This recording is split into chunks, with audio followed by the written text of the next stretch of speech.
sebelumnya, perkenalkan nama aku Adita, nama aku Audrey. Nah, di sini kita akan bahas materi tentang HAM. Kalian tahu nggak sih apa itu HAM?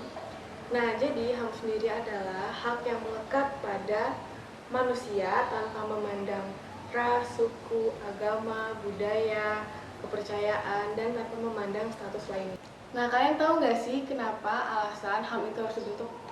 Nah, Indonesia kan punya semboyan Bhinneka Tunggal Ika, yang artinya Indonesia punya banyak suku, bahasa, dan kesenian. HAM ini dibentuk karena agar Indonesia tidak terjadi perpecahan. Karena jika tidak ada HAM, pasti banyak keributan dan kerusuhan yang terjadi. Maka dari itu, pada tanggal 10 November diperingati sebagai Hari Hak Asasi Manusia. Jadi selanjutnya, ciri-ciri hakikat pokok pada HAM adalah yang pertama, HAM tidak bisa dibeli atau diwarisi oleh siapapun.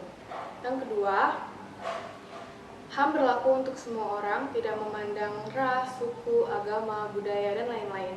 Dan yang ketiga, HAM tidak bisa dilanggar. Ada berbagai macam HAM. Yang pertama adalah hak asasi pribadi. Nah, hak ini tentunya berhubungan dengan kehidupan pribadi setiap manusia. Untuk contohnya, ada yang pertama, ada hak kebebasan untuk mengeluarkan atau menyatakan pendapat. Yang kedua, hak kebebasan untuk memilih, memeluk, menjalankan agama dan kepercayaan yang diyakini masing-masing. Yang ketiga, hak untuk hidup, berperilaku, tumbuh, dan berkembang. Macam yang kedua ada hak asasi politik. Hak asasi ini tentunya berhubungan dengan kehidupan politik.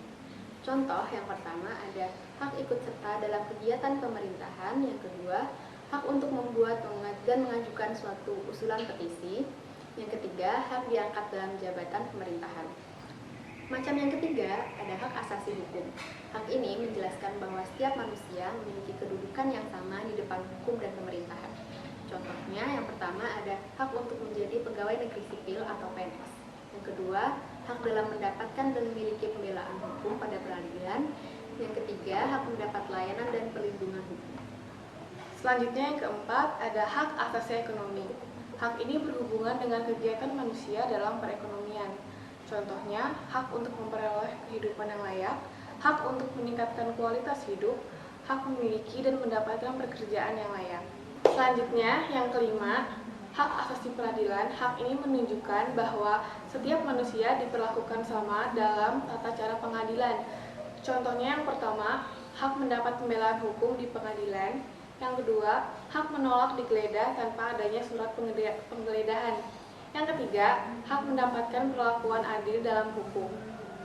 Yang keenam, ada hak asasi sosial budaya. Hak asasi ini berhubungan dengan kehidupan bermasyarakat.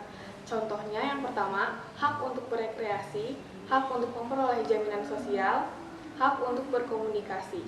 Salah satu kasus pelanggaran HAM adalah kasus Munir Said Talib. Ia adalah seorang aktivis HAM yang banyak bersuara pada zaman Orde Baru. Setelah ia banyak melakukan pembelaan hukum pada orang-orang yang tertindas.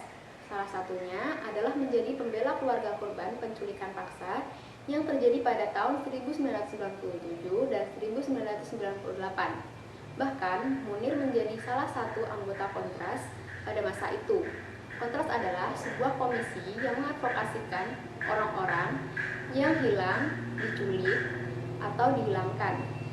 Selain sebagai advokat bagi para korban penculikan dan juga penghilangan paksa, Munir juga merupakan sosok pengkritik pemerintah Orde Baru yang dianggap banyak melakukan penyelewengan. Pada saat itu, mengkritik pemerintah merupakan salah satu tindakan yang sangat berbahaya. Kebebasan berpendapat belum sebaik sekarang, ditambah lagi tendensi negara untuk menyerang balik pengkritiknya. Nah, pada 7 September 2004, Munir tewas 2 jam sebelum tiba di Bandara Schiphol, Amsterdam. Setelah itu, Munir diduga sakit sebelum menghembuskan napas terakhirnya sekitar pukul 8.10 waktu setempat. Dugaan ini muncul setelah pendiri imparsial dan aktivis Kontras itu terlihat seperti orang sakit setelah beberapa kali ke toilet. Utamanya setelah pesawat lepas landas usai transit di Bandara Changi, Singapura.